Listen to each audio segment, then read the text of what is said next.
კვარაცხელიას პირველი ტიტული მიმდინარე სეზონში. რას ამბობს ქართველი გოლის შემდეგ? მიქაუტაძის მორიგი რეკორდი.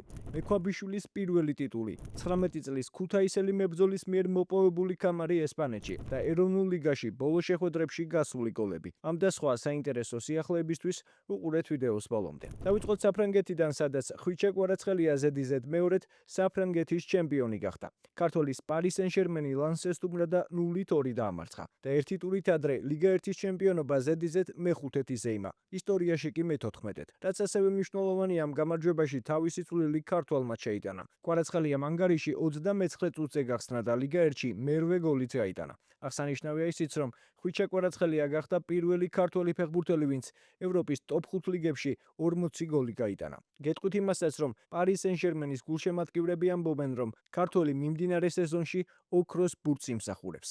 რაც შეეხება კვარაცხელიას, მან ფრანგულ მედიასთან კომენტარი პირველი ტაიმის შემდეგ გააკეთა. შეხვედრის დამთავრების შემდეგ ისაუბრა Paris Saint-Germain-ის მთავარმა მწვრთნელმა ლუის ენრიკემაც.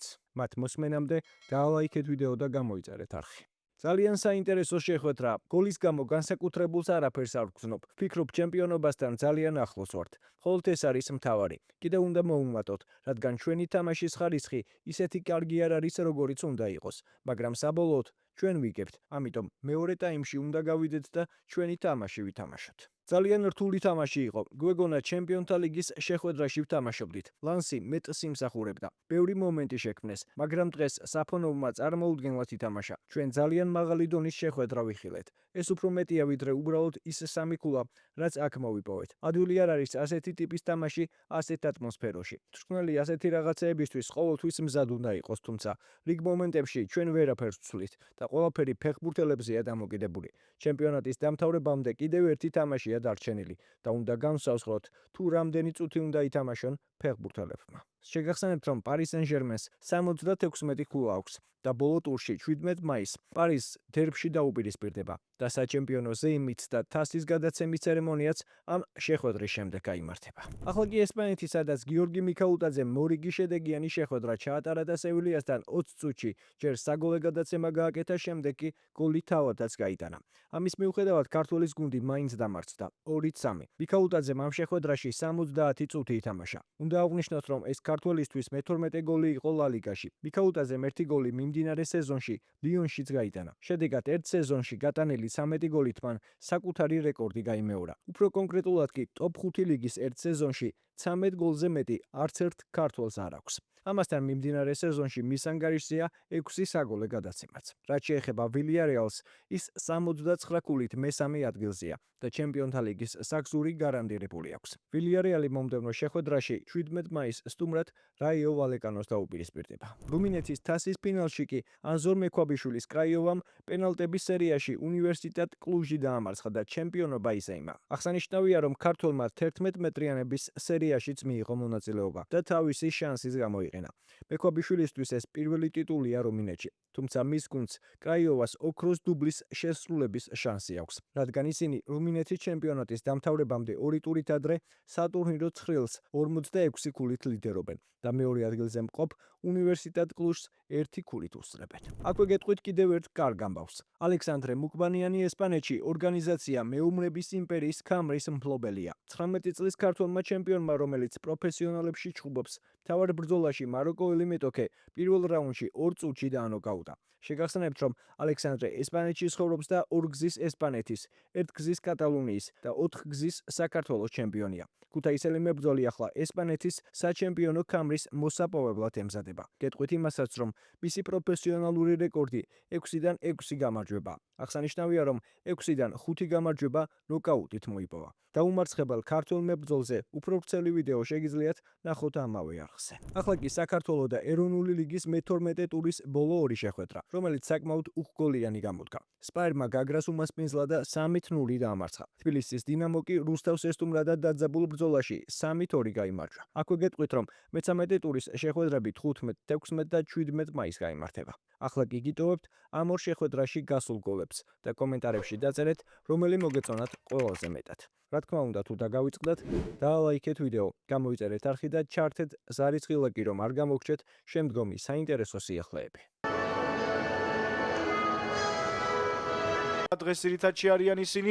ჯაბა კანკავა კიდევ ერთი ლეგენდა და აქ პირველივე წუთზე გავიდა გოლი და გაიტანა იგი დინამო თბილისმა. თუ არ იყო იქ რაიმე ტიპის თამაშის წესის დარღვევა, ნახოთ ეპიზოდის გამეორება კიდევ ერთხელ ჩაწოდება. იქ დონკორს არ დაურტყამს, დაარტყა რუი მონტეირუმ პორტუგალიელმა ფეხბურთელმა და პაპუნა ბერუაშვილს ფეხებს შორის გაუძრა ბურთი. იჭერდნენ კიდეც, შეიძლება უკვე დარტყმა, პასი მარჯვნივ გუჯაბიძე ჩაწოდება, დარტყმა კარის მიმართულებით და 1-1.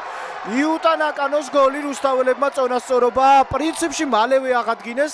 რუსთავი ბურთი დაიბრუნა ინიციატივა და ეგრევე შექმნა მომენტი შექმნა, რომელიც აქცია გოლად და ჩაწოდების შემდეგ ნაკანოს თავურით რუსთავი ანგარის ათანაბრებს. ყავს თავისი კლუბი ქვეყნის რანგით ყველაზე მაღალ ლიგაში. აბა ნინოა და კარგი მომენტი, რაპასი გაჭრა, მონტეირუ მოატყუა ბერუაშვილი, დარტყმა 2-1, 1-2. რაკურსია, სივრცე ქონდა და წამის მეასედებში შეაფასა ვითარება, ეპიზოდი დაინახა, მონტეირუს გადაადგილება. 22 წელია ველით, ეს ყველაზე მეტად გაგვიხარდება, რომ ერთ-ერთმა ქართულმა კლუბმა მაინც ითამაშოს ევროპული ტურნირის ძირითად ბადეში. აბა კენიო გაისწორა ბურთი, თავად დაარტყა 2-2. რა თამაშია! მეორედ აღადგინა რუსთავმა წონასწორობა და ეს ყველაფერი გააკეთა ბრაზილიელმა შვიდიანმა. განახდა პირველივე ეპიზოდში, პირველივე შეტევაში, სადაც გადავიდა დინამო რუსთავი უფრო სწორედ მოახერხა ანგარის გათამაშება და კენიომ თავად დაიწყო, მოედნის ცენტრში მოიპოვა ბურთი, შეისწორა. წლები ფულემი, ჩემპიონშიპი, პრემიერლიგა, პრესტონი, ბლეკბული და აქ რა მომენტი! როგორი გოლი გავიდა! 3-2 მათე ვაწაძე, მაგრატელა და წინ გადის დინამო თბილისი უკვე მესამედ. მაგრამ ვაწაძეს ძალიან ეფექტური გოლი გამოუვიდა. ნახევარ ბრუნში, ვარდნაში გასაგებია, კარიც არიელი იყო, მაგრამ მაინც ეფექტური გოლი. მეხუთე უკვე და რა კარგ თამაშს ვადევნებთ თვალს დღევანდელ შეხვედრაში. 3-2 მესამედ გავიდა დინამო წინ ასეთი ლამაზი გოლით.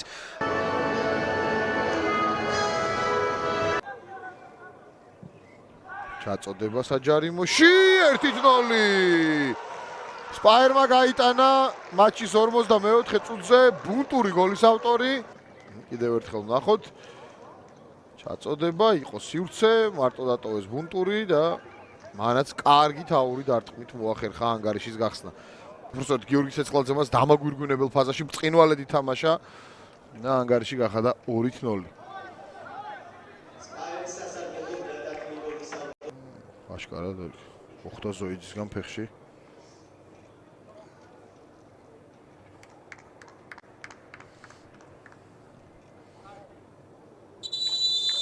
პენალტი.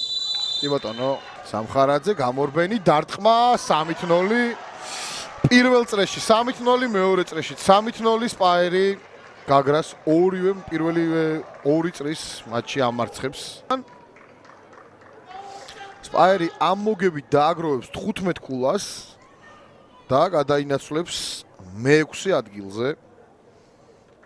როგორც გითხარით, მათი მომდევნო მეტოქე იქნება სამგურალი, წყალტუბოში ჩავა სპაერი, ხოლო რაც შეეხება გაგრას მეტოქე იქნება რუსთავი.